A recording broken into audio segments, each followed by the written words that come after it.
پریوں کی شہزادی اور اس کی خوبصورت سلطنت۔ بہت عرصہ پہلے کی بات ہے، پہاڑوں کے درمیان ایک ایسی خوبصورت وادی تھی جہاں نہ کوئی غم تھا اور نہ ہی کوئی دکھ۔ یہ وادی پریوں کی سلطنت کہلاتی تھی اور اس کی حکمران ایک بے حد خوبصورت شہزادی تھی جس کا نام نورین تھا۔ نورین کی خوبصورتی صرف اس کے چہرے تک محدود نہیں تھی بلکہ اس کا دل بھی سونے کی مانند صاف تھا۔ اس کی سلطنت میں ہر طرف خوشحالی اور سکون تھا اور ہر کوئی اس کی تعریف کرتا تھا۔ نورین کے محل کا نام چاند تھا جو چمکتے ہوئے پتھروں اور جگمگاتے ہوئے ستاروں سے بنا تھا۔ رات کو جب چاند کی روشنی محل پر پڑتی تو یوں لگتا جیسے چاند خود زمین پر اتر آیا ہو۔ محل کے ارد گرد رنگ برنگے پھولوں کے باغات تھے جہاں پریاں ہنستی گاتی رہتی اور ہوا میں خوشبو بکھیرتی۔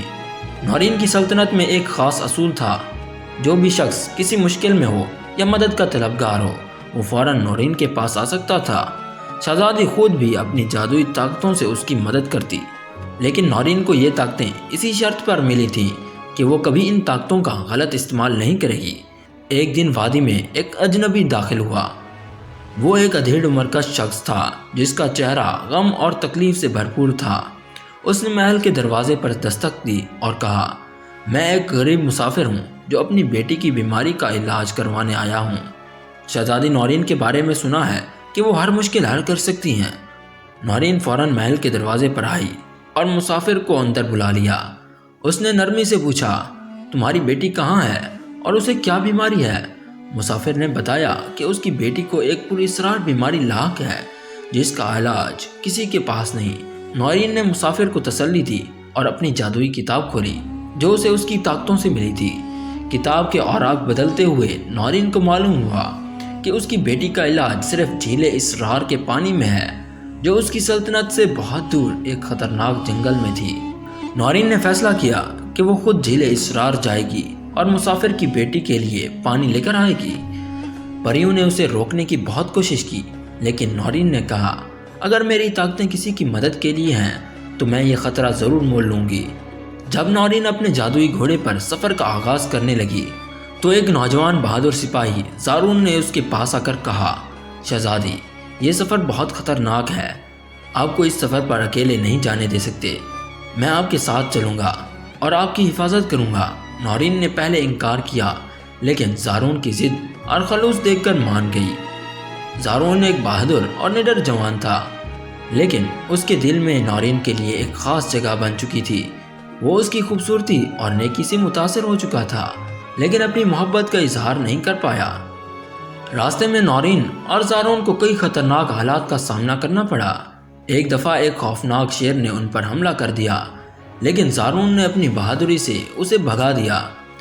ایک اور موقع پر وہ زہریلے پودوں کے جال میں پھنس گئے لیکن نورین نے اپنی جادوئی طاقتوں سے انہیں بچا لیا۔ ان مشکلات کے دوران نورین کو زارون کی بہادری اور خلوص نے بہت متاثر کیا۔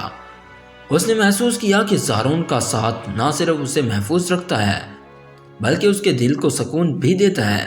بالآخر وہ دونوں جھیل اسرار تک پہنچ گئے۔ جھیل کی سطح چاند کی طرح چمک رہی تھی لیکن جھیل کی حفاظت پر وہی دیو مامور تھا جو کسی کو بھی جھیل کے قریب نہیں آنے دیتا تھا۔ دیو نے گرجتی ہوئی آواز میں کہا، یہ جھیل تمہارے لیے نہیں ہے، واپس چلے جاؤ۔ زارون نے دیو کو چیلنج کیا اور کہا، ہم اس جھیل کے قریب آ کر کوئی غلطی نہیں کر رہے، ہم صرف ایک معصوم بچی کی جان بچانے آئے ہیں۔ دیو نے نورین اور زارون سے وہی 3 سوال پوچھے۔ پہلا سوال، سب سے قیمتی چیز کیا ہے؟ دوسرا سوال، سب سے بڑا خوف کیا ہے؟ اور آخری سوال اس نے پوچھا کہ سب سے بڑی طاقت کیا ہے؟ نورین نے جواب دیا، سب سے قیمتی چیز محبت ہے، سب سے بڑا خوف وہ ہے جو ہمیں نیکی کے راستے سے ہٹائے، سب سے بڑی طاقت خلوص دل ہے۔ دیو نے یہ سن کر کہا، تم دونوں کی نیت صاف ہے اور محبت کی طاقت نے تمہیں یہاں تک پہنچایا ہے، تمہیں جھیل سے پانی لینے کی اجازت ہے۔ نورین نے جھیل سے پانی لیا اور واپسی کے سفر میں زارون کو بالآخر اپنی محبت کا اظہار کیا۔ نورین نے مسکراتے ہوئے کہا، زارون تمہاری بہادری اور خلوص نے مجھے یہ سمجھایا کہ حقیقی محبت کیا ہوتی ہے۔ دونوں نے ایک دوسرے سے وفاداری کا وعدہ کیا۔ جب وہ سلطنت واپس پہنچے تو نورین نے پانی مسافر کی بیٹی کو پلایا اور وہ فوراً ٹھیک ہو گئی۔ پوری سلطنت میں خوشی کی ایک لہر دوڑ گئی۔ مسافر نے دعائیں دیتے ہوئے کہا، شہزادی اور زارون کی قربانی اور محبت کو ہمیشہ یاد رکھا جائے گا۔ نورین اور زارون کی محبت کی کہانی پوری سلطنت میں مشہور ہو گئی اور ان کی شادی ایک شاندار تقریب میں ہوئی۔ چاند محل پہلے سے بھی زیادہ روشن ہو گیا اور پریوں کی سلطنت میں خوشیوں کی بہار آ گئی۔ یہ کہانی ہمیں سکھاتی ہے کہ محبت، خلوص اور بہادری دنیا کی سب سے بڑی مشکلات کو بھی حل کر سکتے ہیں۔ نورین اور زارون کی طرح ہمیں بھی دوسروں کی مدد کے لیے ہمیشہ تیار رہنا چاہیے اور سچی محبت کی قدر کرنی چاہیے۔